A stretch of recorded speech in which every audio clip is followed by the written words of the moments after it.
Assalamualaikum warahmatullahi wabarakatuh.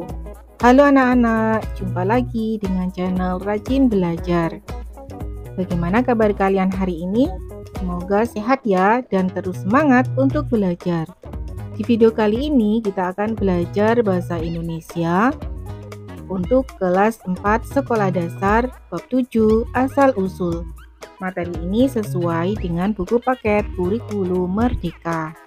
Nah, di part 3 ini kita akan belajar mulai halaman 168 sampai dengan 173. Yuk anak-anak, kita simak bersama-sama ya.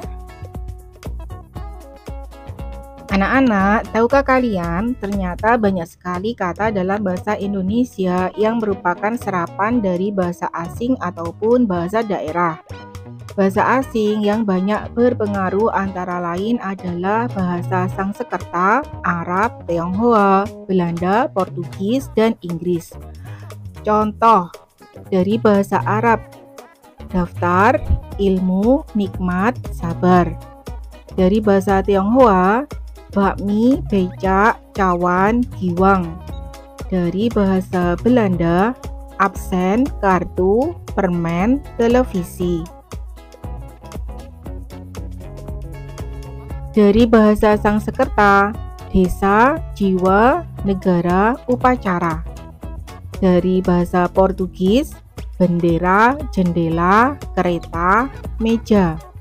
Nah, dari bahasa Inggris: diskusi, fakta, komputer, pulsa. Bahas bahasa. Anak-anak, bacalah kalimat-kalimat berikut ini. Nomor 1. Setelah itu, Warsi berkata. Nomor 2, karena itu, mereka bisa memakannya. Nomor 3, namun, mereka pergi begitu saja. Nah, kata-kata yang dicetak tebal, setelah itu, karena itu, namun, nah itu disebut sebagai konjungsi atau kata penghubung antar kalimat.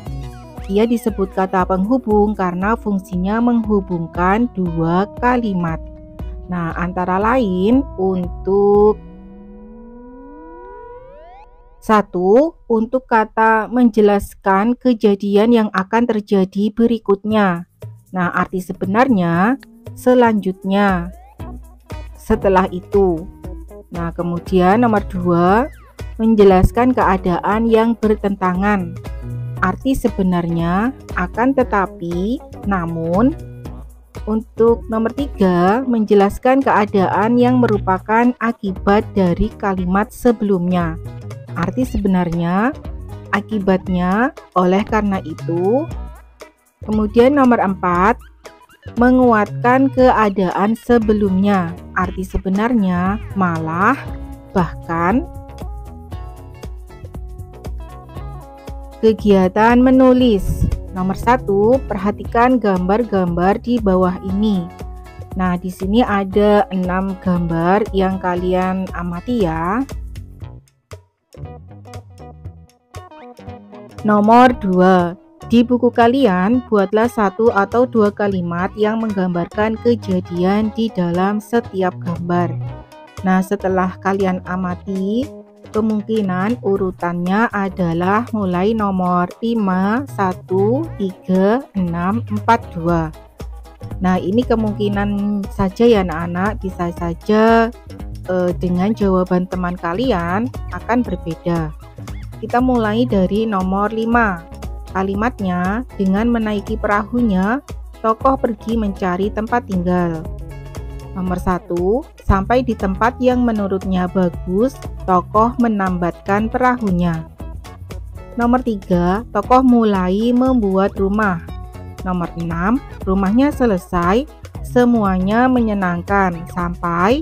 Nomor 4, tiba-tiba suatu hari tokoh melihat tanamannya dirusak binatang liar. Nomor 2, tokoh merasa keadaan tidak aman, dia harus kembali mencari tempat yang baru. Mungkinkah di kejauhan sana? Pertanyaan nomor 3. Susunlah kalimat-kalimat tersebut sesuai urutan peristiwa yang menurut kalian terjadi. Gunakan kata penghubung dalam kalimat dan antar kalimat. Jawabannya sebagai berikut. Pak Imron pergi menaiki perahunya untuk mencari tempat tinggal. Ia menemukan tempat yang menurutnya bagus dan menambatkan perahunya di sana. Kemungkinan Pak Imron mulai membuat rumah dengan menggunakan peralatan yang ia bawa.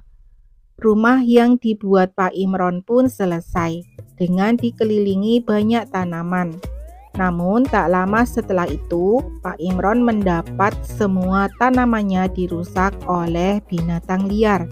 Pak Imron merasa tempat tersebut tidak aman untuknya. Akhirnya, Pak Imron pergi mencari tempat lain yang lebih aman. Nomor 4, periksa tulisan kalian apakah sudah menjadi satu cerita yang utuh dan berurutan. Nah, tentunya sudah ya anak-anak. Nomor 5, kalau perlu tambahkan kalimat lain. Nah, jika merasa perlu ditambah, kalian bisa menambahkan kalimat lagi ya anak-anak. Selanjutnya nomor 6, perhatikan bahwa urutan gambar yang kalian buat bisa saja berbeda dari teman kalian, tergantung pada cerita yang kalian kembangkan. Perhatikan bahwa urutan kejadian yang kalian tuliskan logis dan dapat dipahami. Nah, dengan menulis cerita berdasarkan gambar, kalian berlatih membuat tulisan dengan urutan kronologis menggunakan kata penghubung antar kalimat. Kegiatan membaca. Bacalah teks di bawah ini dengan nyaring. Lakukan secara bergantian dengan teman kalian. Nah, judulnya Batik Besurek. Batik besurek adalah kain khas dari Provinsi Bengkulu. Besurek berasal dari kata bersurat yang diucapkan dalam dialek Bengkulu. Disebut demikian karena motifnya adalah kaligrafi huruf Arab gundul yang merupakan potongan ayat suci Al-Quran. Oleh karena itu, batik besurek dulu tidak boleh dipakai sembarangan. Batik besurek menunjukkan besarnya pengaruh kebudayaan Islam terhadap seni budaya di Bengkulu.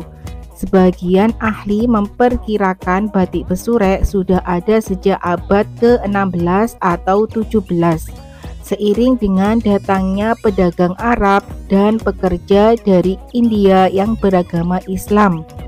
Sebagian ahli lainnya meyakini bahwa batik besurek diperkenalkan oleh para saudagar dan seniman batik dari Demak. Namun, ada pula yang berpendapat bahwa masyarakat Bengkulu mengenal metode batik dari hijrahnya Sentot Ali Basyah, Panglima Perang Pangeran Diponegoro, dari Jawa ke Bengkulu. Saat itu, Sentot Ali Basyah ditemani oleh anak buah dan keluarganya diasingkan Belanda ke Bengkulu. Kabarnya mereka inilah yang mula-mula mengenakan kain batik dengan motif surat.